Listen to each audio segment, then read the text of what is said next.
Okay, before we go any further, I'd like you to have a go at mind mapping for yourself. I realise that some people taking this course will have come across mind maps before, perhaps tried using them previously. For others, it will be completely new. But I'd like you to mind map the way I'm showing you right from the beginning. One of the great misconceptions about mind mapping is that mind maps are just a free-for-all, that we can simply add information wherever we want and whenever we want onto the page, and pretty much anything goes.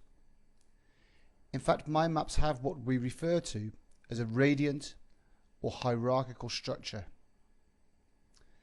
That's to say that we start at the center of the page with an image or word representing our subject. We then radiate out from the center to the next level of detail. Let me show you what I mean with a new mind map.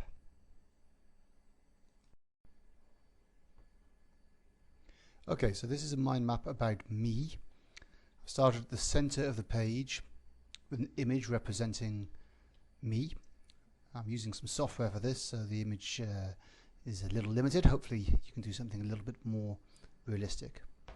And then I'm radiating out from the central image, adding branches representing different aspects of me. So I started with education, gone on to work, now I'm adding family, and from there I can add friends and interest. You notice I'm writing along the lines are around the same length as the word. Again, the software makes that a little bit more difficult, but that's something you can do very easily when you're using pen and paper maps. We're using different colors for each main branch as well. Then we're expanding from the ends of lines. So if I want to say more about education, I can branch from the end of the line and start adding in additional aspects of education. So in this case I've got primary, secondary and tertiary education as being the obvious headings, but I've also added in something on professional. I mentioned earlier that I'm an accountant by background.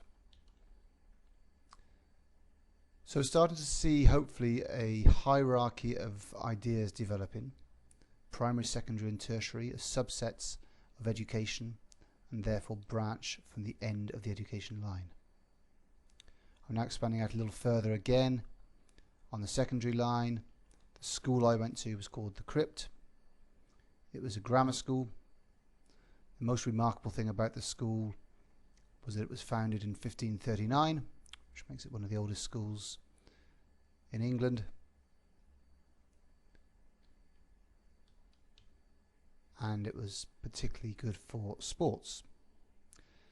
So what I'd like you to do, please, is to have a go at this for yourself. I'd like you to expand some of the other branches, add different branches if they're more appropriate.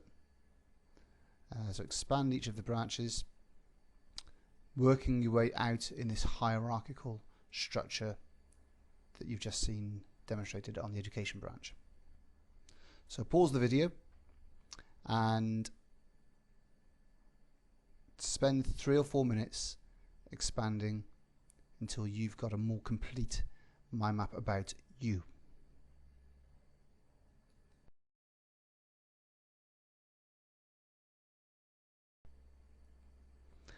Okay, so welcome back.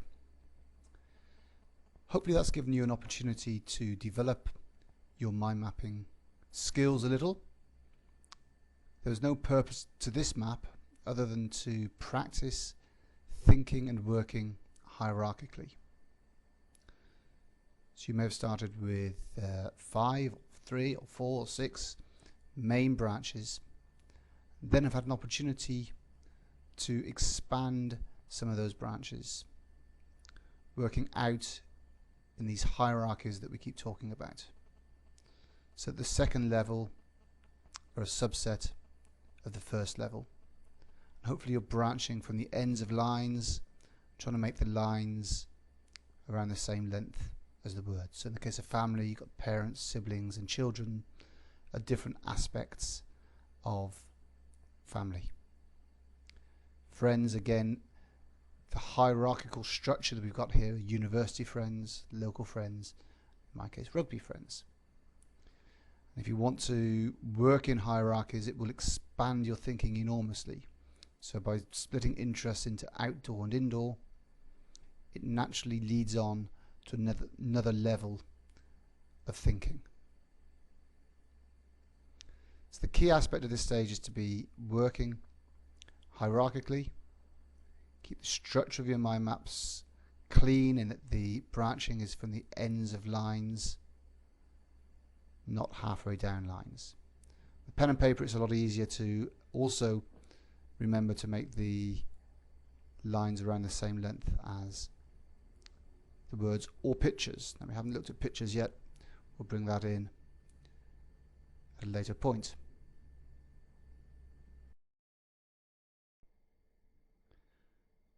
Okay, so just returning to our main mind map very briefly. The key things to notice from the exercise you've just done is this idea of thinking hierarchically. We're using single words throughout the mind map you've just been doing. I hope you've been using single words. We'll talk more about that in the next module. We're using the lines to connect one idea to the previous idea in the hierarchy.